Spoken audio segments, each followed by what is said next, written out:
Hello everybody and welcome to Storm Raids, and today I'm going to be starting my reading vlog.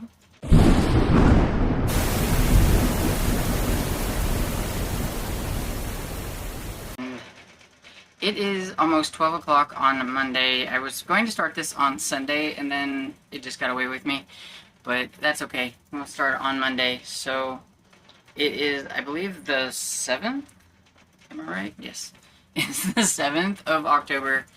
And I finished a book last night, so I will talk about that book. And I also went to the library today, so I thought I would do a little library haul on here as well and get this vlog started. So I think I'm doing pretty good with Halloween, kind of exactly how I was hoping.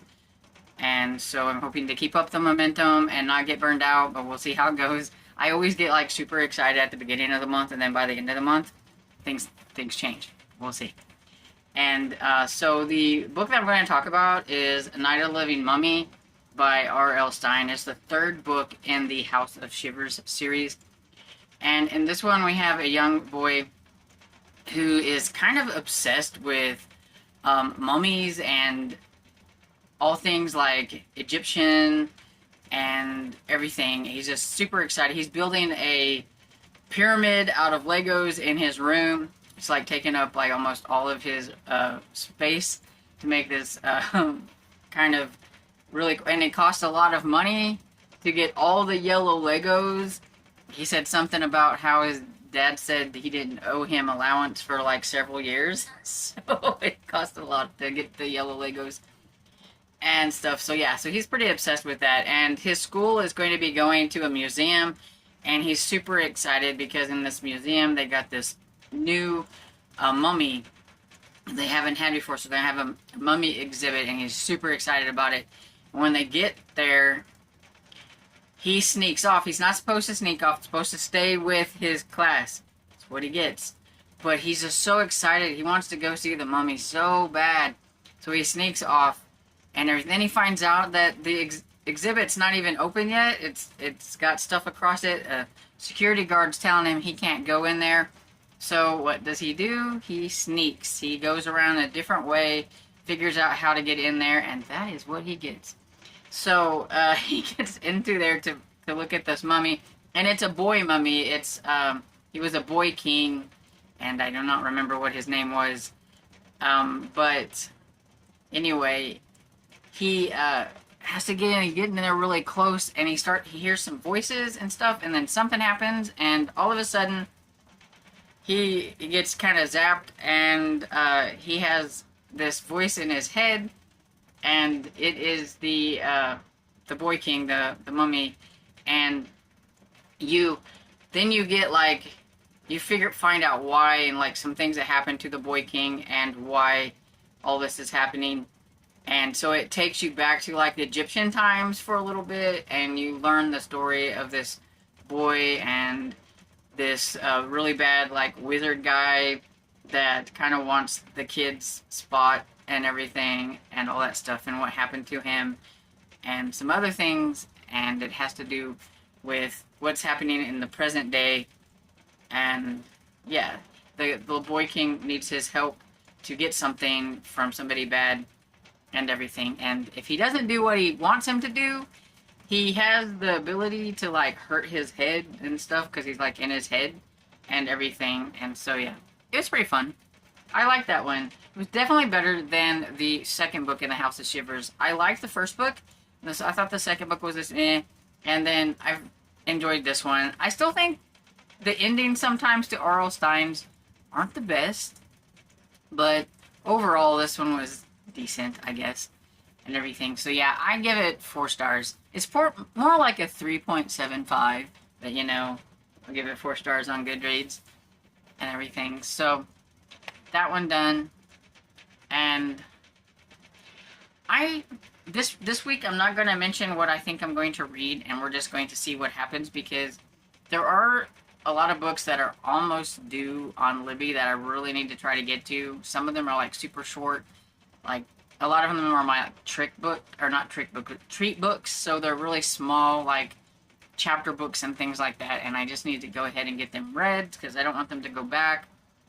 and then have to wait for them or something like that. So I'm just not going to say anything about the books that I think I'm going to read, except for I will mention the ones that I'm currently still reading on, and one of them I happened to get at the library, so I can hold it up now. And so I was excited to see that our library actually had The Monstrous Adventures of a Mummy Man and Waffles. I was really surprised because we have a small library. It does not get a lot of books and everything. And I wanted to get this one because it does have like really cool like graphics, and so it's a lot easier to find them here than trying to find them on my Kindle Fire and everything and stuff. And I was really curious to see if the graphics were actually green and black, almost black and white and green, but they really are that way. I didn't know if maybe I was seeing things weird on my Kindle. But yeah, so I am still in the middle of this one. I think I'm about 60% or somewhere around this one. So I'm pretty sure I will be finishing this one this week and stuff. So it's kind of cool that I actually have that. So that's part of my library haul. They actually had another book that I have on my TBR, which I was really surprised. And so we have Super Secret, The Super Secret Octagon Valley Society by Melissa De La Cruz. This one I think is going to be more along just kind of supernatural mystery of sorts. I'm not really sure. It says you only get in if you're extraordinary, so I think they have like some kind of super abilities. But I don't know, the cover just screamed read it during this time of the year, and so I think it will fit in fine with Halloween. And so I was excited that they had it. I don't know if it has any. No. Well, that's a bummer. I like it when my kids' books have illustrations. It doesn't have any. Okay, so these other ones are just a byproduct of going to the library. Now, I've read Bunnicula, but I haven't read the graphic novel, and so I picked up the graphic novel because I thought it would be kind of fun and everything, and just to see how they interpret. There's Howard, that's his name, or Harold. Harold's his name. Is it Harold? Yeah, I think it's Harold. And Chester the cat, and then we've got Bunnicula in here somewhere. There he is with his spooky red eyes sticking out the thing there. And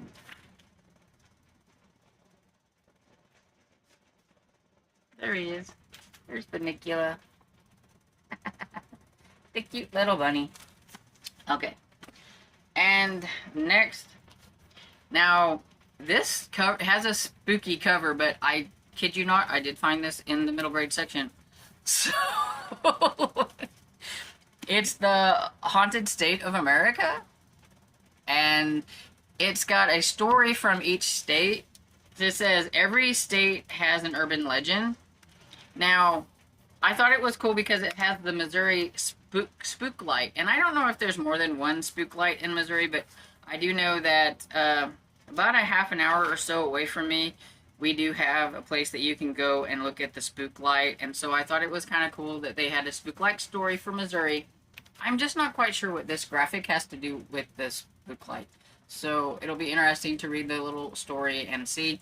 But I thought it was kind of cool that there's going to be a story from like every state about an urban legend that they have, so I thought that would be kind of cool. And then I remembered that I am working on this, and so I should continue it. And so the Last Kids on Earth and the Cosmic Beyond, it's number 4, which is the one that I am currently on, by Max Brailer. It's easy to read. It's super easy to read because it's got a lot of graphics.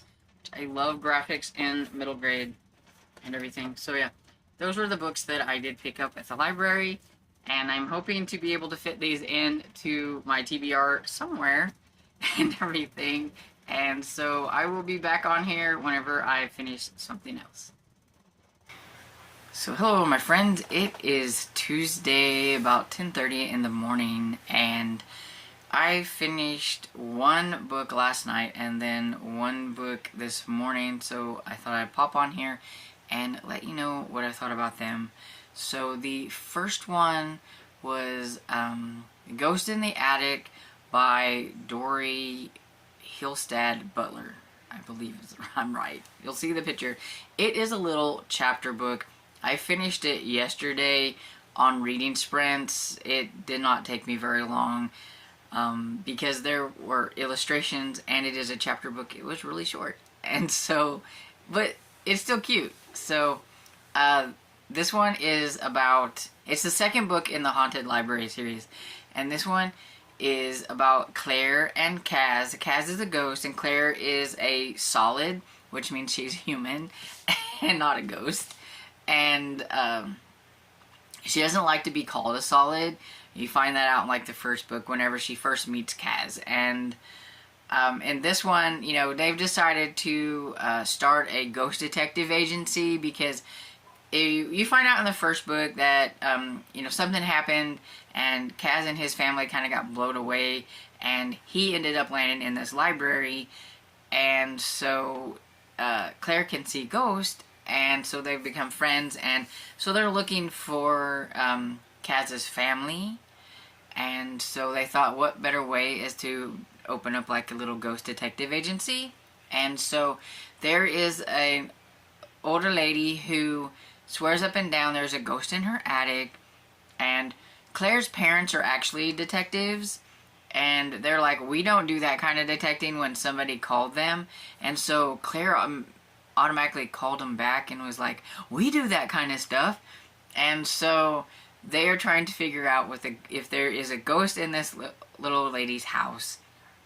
And it was really cute, and it was kind of fun to see what was actually in the attic and everything. And yeah, so super cute, super fun, very good for this time of the year. It's very seasonal and everything, but not spooky at all. So if you want something seasonal and fun, then I would definitely, you know, check this series out. And I think there's 10 in this series, so I mean, it's a good, nice, long series for, you know, reading over the season or splitting it up into, like, you know, this season and next season. I read the first one last year, and so I wanted to read one this year. I'd like to read more, but we'll see how it goes. But I gave this one 4 stars because I really think that little kids will really like Claire and Kaz and the other ghosts that are in here. Then the second one that I finished, the one I finished this morning, was audiobook. And I started it last night, and then I finished this morning. And that one is Wild Wave by Rodman Philbrick. And this one's not what I would say a typical spooky book, and I probably wouldn't normally have associated it with Halloween. But when you think about it, I mean, it definitely has an element of spooky to it, especially because of the topic, and it is a survival book. And so I thought, it came in on Libby, I wanted to read it, so I'm putting it for Halloween. And that is because there is a huge tsunami that these 2 kids have to survive. So they had an earthquake and then a tsunami hit. You have the 2 kids, Nick, I think it's Nick and Jess. And so Nick was going to the Jersey Shore to a thing called Friends of Wildlife. And while he's there, he meets Jess, who is a docent there, and she is a young lady his age that is wanting to be a big animal vet when she gets older, so she's kind of volunteering there. And the animals start acting really weird and really strange, and then they notice that, like, the water gets kind of sucked out, and they know that this is trouble, so they've got to run. So they take off before, you know, they know that the tsunami is coming, and they're running, trying to get to higher ground. So it's about them surviving the tsunami that they watch overtake, like, their town and everything. And they're out in the woods and everything, trying to, you know, make their way to a place of safety and a place where they can get help.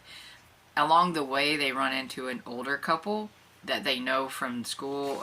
The one lady is the science teacher that's nearing retirement age, and her husband is about the same, and he's a beloved soccer coach. And so they kind of help them, and the older couple helps them by giving them food and things like that. And then in the end, they end up having to help the older couple because the lady only has 3 days left of her diabetic medicine, so she has to. She's gonna run out, so they have to try to go out on their own and find some help because the older couple can't go because the man sprained his ankle, and so they can't go anywhere. And so yeah, very over the top, unbelievable type things happen. Definitely suspend your disbelief. I can see how some people will be like, oh, this really couldn't happen. Those kids shouldn't do that, couldn't do that, or whatever it is. And, I mean, it is made for middle grade, and it's made, for them to learn about, tsunamis and things like that, too. And at the end, it does talk about, what tsunamis are and things like that. It's very fast-paced. I mean, it starts right off. Each one of his books in this Wild series starts off, like, immediately they're in danger and everything. So I really like that. It puts you right in there, and it's just pretty fast-paced through the whole thing. So it's really easy to just stick with it and want to get it finished. And so yeah, I give it 4 stars because I thought it was pretty good. And overall, I've liked all the books in the Wild series. Hey everyone. So my reading vlogs have not really gone how I thought they would go. I even had perfect opportunity to get some really interesting footage, and then I forget to pull the camera out because I'm just not very good at vlogging. But also, it's been like a super kind of busy week again, and yeah, so I have some books that I have finished, but it's been a while since I got on here to talk to you guys. You wouldn't know that, but yeah, I started at the beginning of the week, and now you're getting an update at the end of the week. But confession time. I said I wasn't going to get more books, and then I got more books. I'm blaming it all on my father. Well, part of it on my father. The other part is there was a library sale and I couldn't help myself. But he had a doctor's appointment the other day, and it's in a town that we don't normally go to. He uses a nurse practitioner for most of the time in a different town. But to get his diabetic shoes, he has to go and see an actual doctor. And the doctor that is associated with where the nurse practitioner is happens to be in another town that's nearby there. And so we don't really go there very often. And when we do, it's always been early in the morning and nothing is open. Well, he had an appointment at 2 o'clock in the afternoon. And so we're going through there, and it's a small little town, and I don't know why they need this many, but there's a small little town, and there's 3 thrift shop, flea market type things. Now, I only got to go to 2. I didn't have time to go to 1 because by then he was out of his appointment and he was ready to go. But while he got us there super early and we were waiting around, I'm like, I'm going to go and just walk around the town and look at, these flea market places and antique shops and stuff and everything and see what they got. And so I went to the first one, and it was a pretty big place. It was really nice. It's it's definitely one of those kind of thrift shops that has all the different vendors and everything like that. And I had a nice conversation with the lady there, and I bought 1 book there. And then she's like, well, I know the other place. She goes, I'm pretty sure has books. And so, yeah, I went there, and they have an actual book room. So I was like, ooh. When that place was huge. For this little town, it's 3 stories. There's a basement. There was the level you walk in on. You could go up 1 level, and you could go down 1 level. And I was like, I didn't know this was going to be so big. So that one took most of my time, and then, like I said, then Dad was out. I do want to go back, because I'd like to check out the other place, because I didn't get to go in there. But I did come out with a few books from that one, and everything. I did try to stick with, authors that I collect, or, things like that, but I may have grabbed a few other things, because, I couldn't help it. But yeah, I spent, I don't know, about $6.50 or something like that. And then, like I said, our library had their annual library sale. Normally, they don't have anything really worth grabbing, especially when it comes to paperbacks. The paperbacks are always 50 cents and the hardbacks are $1. And I usually can't find anything in the paperback, so I always end up getting like some hardbacks, but I'm more of a paperback girl.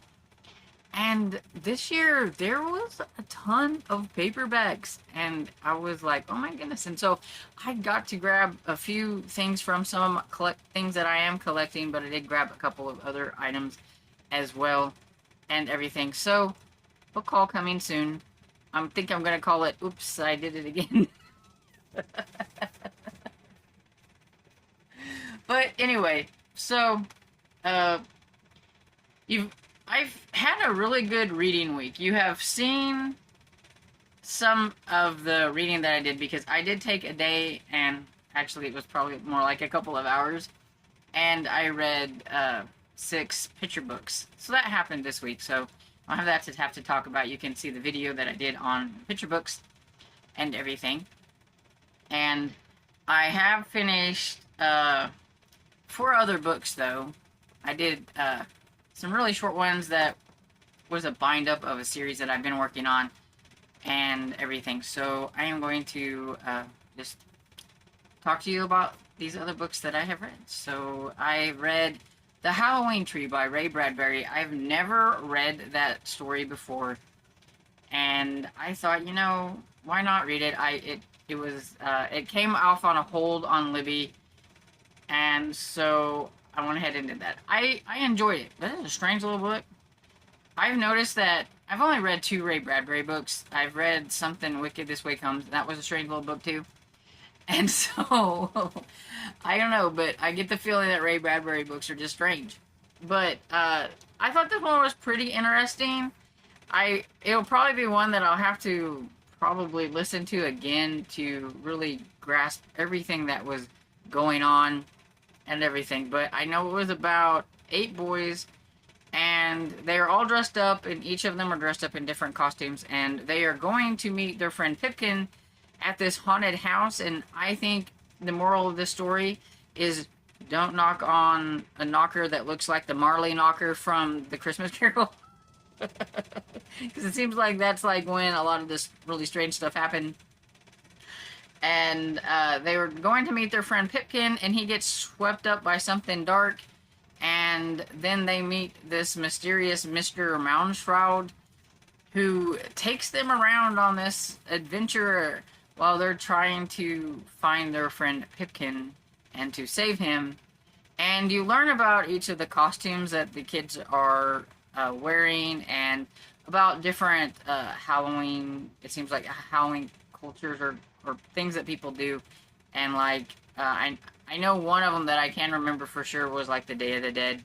But like you get to all these different like kind of cultures, it seemed like, and why like the costumes that they were wearing represented and things like that, which was interesting. But like I said, I do think I would need to read it again to really get everything in my head, because it was really strange. It was a lot spookier than I thought it would be, because it's considered a middle grade book, and I did think it was a little spooky. So I'm pretty sure that those who don't really care for spookier type books would like to read it, but those that like spookier books would probably enjoy it.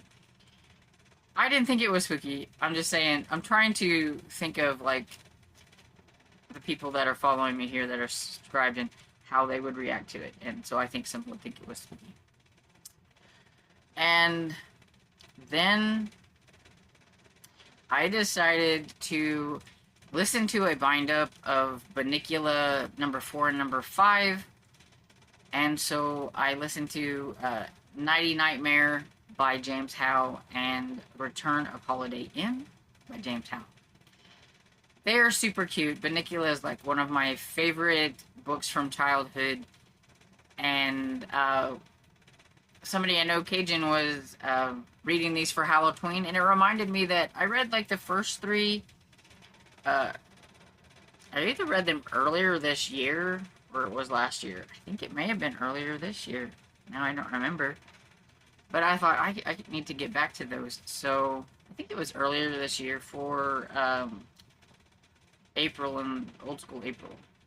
But yeah, that was a while back. My memory's not so good.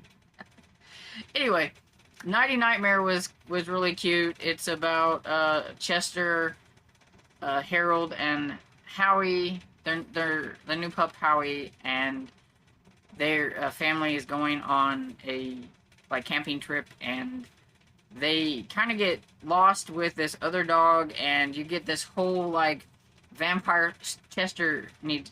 He's very animate about things, and you get a story about vampires and all that kind of stuff, spooking them while they're lost in the woods and everything. And yeah, it was really cute. The way they exaggerate about the people they meet and animals they meet, always think that Chester's always thinking something sinister is going to happen and everything. And when they meet these this other group of people out in the woods, and one has a knife, and so they're all thinking they're bad people and going to eat them or turn them into vampires or something like that. And yeah, it was cute. And then Return to Holiday Inn, or Holiday Inn. They're returning back to the place that they dreaded place. They don't want to go there, and I can't remember what it's called now. I can't remember what the place, the Bow Wow place or whatever it's called. But anyway, it's a place where you drop your dogs off while you're on vacation, and so the family's going on vacation again. But Nicola is staying with a friend, and Chester and Harold and Howie are being shipped to the Holiday Inn, where they see all these other animals, and they remember the things that happened last time. And you've got some sneaky cats there. They are cat burglars. And you've got a weasel this time, so there's a weasel in the mix. And they hear some things, overhear some things, they see some things, and it spooks them again. And also, there's this older dog there who's really sad because he's been there for a while and his owner's not come back to get him. When they find out that his owner seems like he might be nearby, so they have a little adventure to go find out what happened there and everything, and it was cute. And I really like the Bunnicula books, and they're really quick. And then finally, I finished the Monstrous Adventures of Mummy Man and Waffles by Steve Bailing, and it's illustrated by Rob Mamaritz. I'm not exactly sure how you say the last name there, but this was super cute. I really like this. I really love the illustrations and everything, but this was just fun. It is about a young boy, Win, whose mother calls him Waffles, and he just can't seem to live down being called Waffles. She called him Waffles in front of the school, like some of the people in the school, so now they call him Waffles, and he hates being called Waffles. The only weird thing is he's called Waffles because he loves pancakes, and I would think you would call him Pancake and not Waffle, but other than that. Anyway, his mother has to go somewhere, and so he's going to be spending the summer with his grandfather. He's only spent a couple of weeks with his grandfather, during the summer. He's never actually spent, the whole summer. A part of him is excited, and a part of him is I've never had to do this before. But his grandfather is a movie maker, or he was. He made all these really strange B-rated horror movies. The Mummy Man was one of them. He was the biggest one. He was in I think maybe 7 or 8 movies, whatever. But then you've got other got other ones in here. See if I can find... Yeah. You've got this monster here, which is the 1,000-toed beast or whatever. Beast of 1,000 toes, I think that's what it is called. And throughout this, you get fun facts about the movies. And I really, really like the illustrations. They are so fun. That is a zombie squirrel. And I would say my favorite character out of this whole thing doesn't even speak. And I'm trying to find the picture.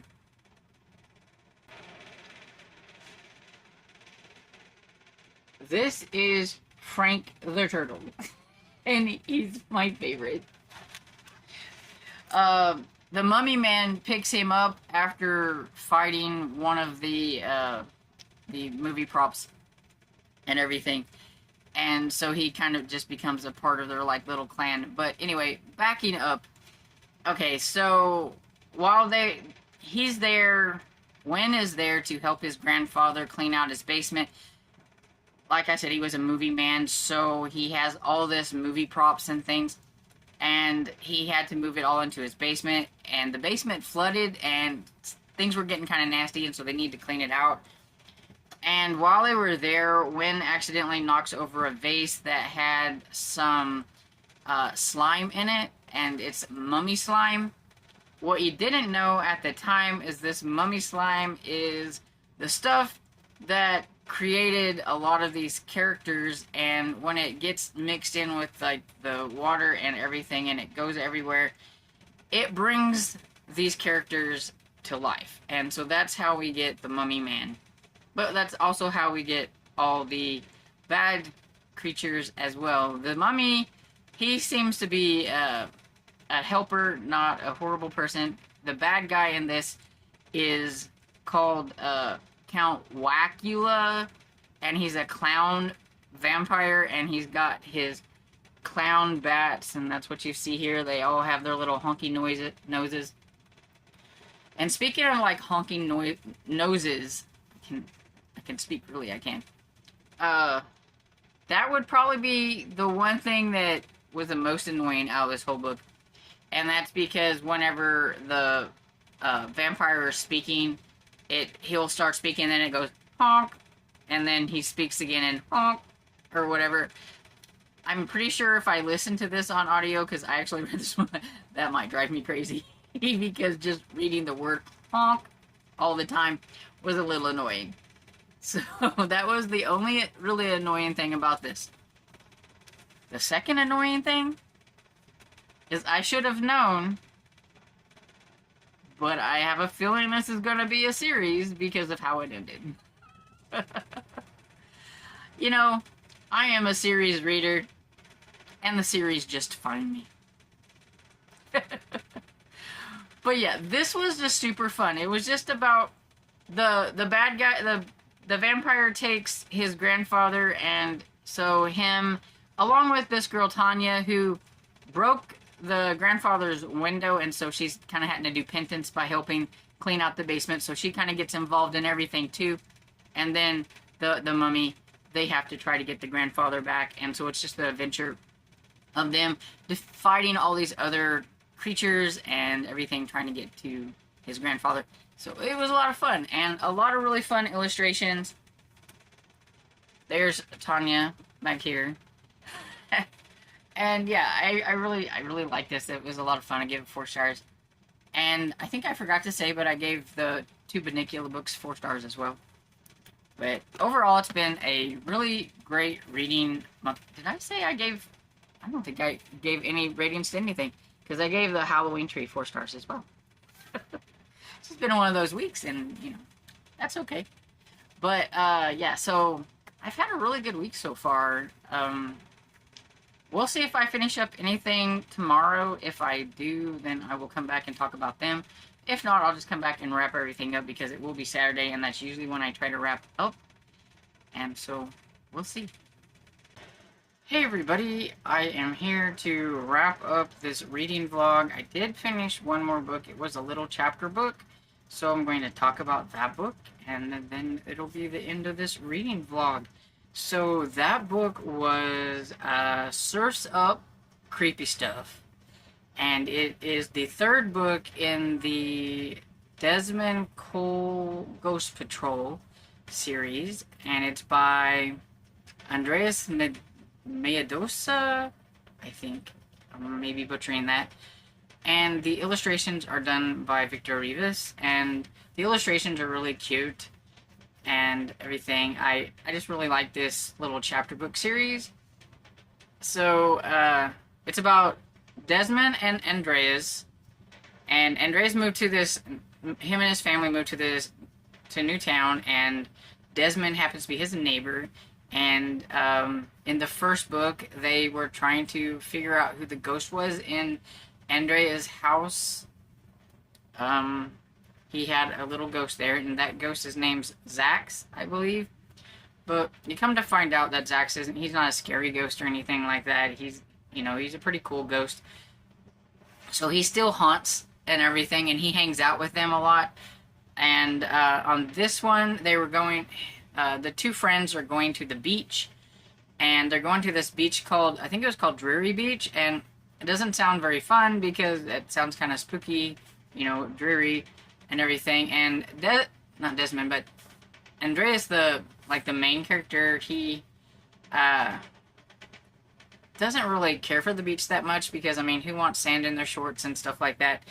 But they didn't think the ghost was going with them, and then the ghost ends up going with them, and it was kind of funny. But they make sandcastles, do all this, but they're out surfing and all that stuff, and all of a sudden there's these really creepy guys with fins and everything, and you find out that there are some mer surfers on this beach, and they were running people off and scaring people, but they had a reason why they were doing that, and they weren't really trying to hurt anybody. There was a reason why they were trying to scare people off of this certain part of the beach. The other part of the beach they didn't bother. It was just a certain part, and you find out what that reason is and stuff at the end, and it was cute.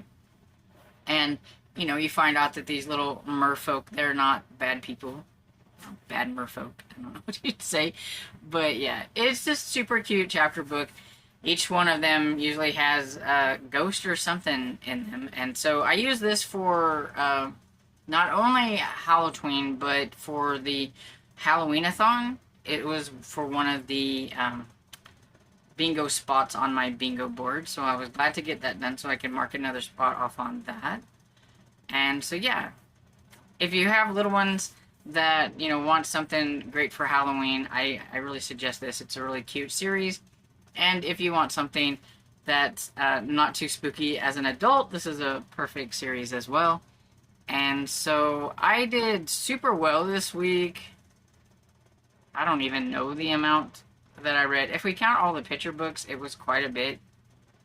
But yeah, I'm not even going to look. Usually I list all the books that I read at the end of the week, but I mean, you're seeing it. You can see all the books that I read, except for the picture books. But I did read 6 picture books, and they are in a separate video, so you can go and check that out.